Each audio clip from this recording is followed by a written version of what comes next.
Halo, saya Aziza Sunusinita Rukmana akan memaparkan mengenai normalisasi hubungan diplomatik Indonesia-Malaysia pada masa Orde Baru. Malaysia adalah negara yang beribu kotakan Kuala Lumpur. Malaysia berbatasan darat langsung dengan Indonesia di Pulau Kalimantan. Terdapat dua negara bagian Malaysia yang berada di pulau ini, yakni Sarawak dan Sabah. Adapun Sarawak berbatasan dengan Provinsi Kalimantan Barat, Kalimantan Timur, dan Kalimantan Utara.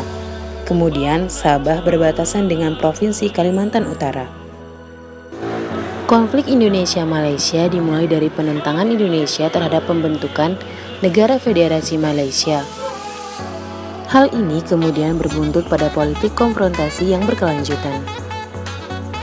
Pada masa Orde Lama, Indonesia berkonfrontasi dengan Malaysia. Konfrontasi dengan Malaysia terjadi setelah diumumkan Dwi Kora oleh Presiden Soekarno. Dwi Kora adalah seruan komando yang disampaikan oleh Presiden Soekarno ketika bersengketa dengan Malaysia untuk menentang berdirinya Negara Federasi Malaysia pada tanggal 3 Mei 1964. Tindakan pemerintah Orde Lama ini jelas menyimpang dari pelaksanaan politik luar negeri bebas aktif. Pembangunan dan kesejahteraan masyarakat memburuk setelah Indonesia berkonfrontasi dengan Malaysia. Konfrontasi ini membuat Indonesia keluar dari Perserikatan Bangsa-Bangsa pada 1965 dan dikucilkan dari dunia internasional.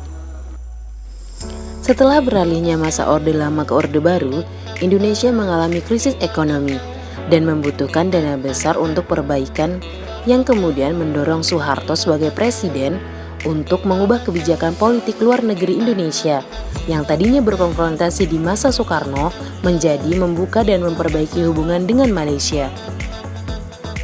Kemudian pada masa Orde Baru, hubungan Indonesia dan Malaysia mulai diperbaiki. Pemerintah Indonesia berunding dengan Malaysia dari 28 Mei hingga 1 Juni 1966.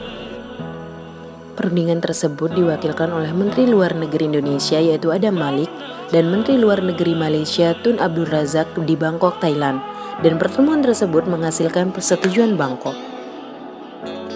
Isi perjanjian Bangkok ialah, yang pertama, rakyat Sabah dan Sarawak akan diberi kesempatan menegaskan lagi keputusan yang telah diambil mengenai kedudukan mereka dalam Federasi Malaysia.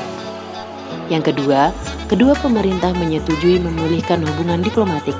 Dan yang ketiga, kedua pemerintah menghentikan segala bentuk permusuhan.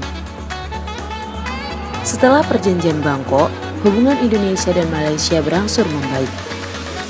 Perjanjian Bangkok ditindaklanjuti dengan ditandatanganinya persetujuan normalisasi hubungan Malaysia-Indonesia di Jakarta pada tanggal 11 Agustus 1966 atau yang disebut Jakarta Accord.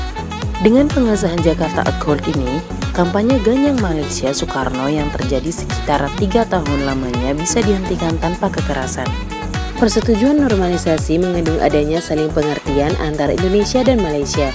Pemerintah Malaysia mengabulkan syarat Indonesia yang mengadakan pemilihan umum untuk menegaskan kembali keinginan rakyat Sabah dan Sarawak.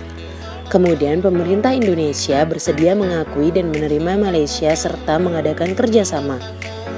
Hubungan diplomatik Indonesia-Malaysia sepenuhnya dapat dipulihkan pada bulan Agustus 1967. Setelah pemilihan umum di Sabah dan Sarawak, berakhirlah ketegangan yang terjadi antara Indonesia dan Malaysia selama 3 tahun. Pada tanggal 31 Agustus 1967, Indonesia dan Malaysia kembali membuka hubungan diplomatik tingkat kedutaan besar setelah setahun sebelumnya diputus. Kemudian, pada 7 September 1967, kedua menteri luar negeri resmi membuka kembali hubungan politik antara Indonesia dan Malaysia.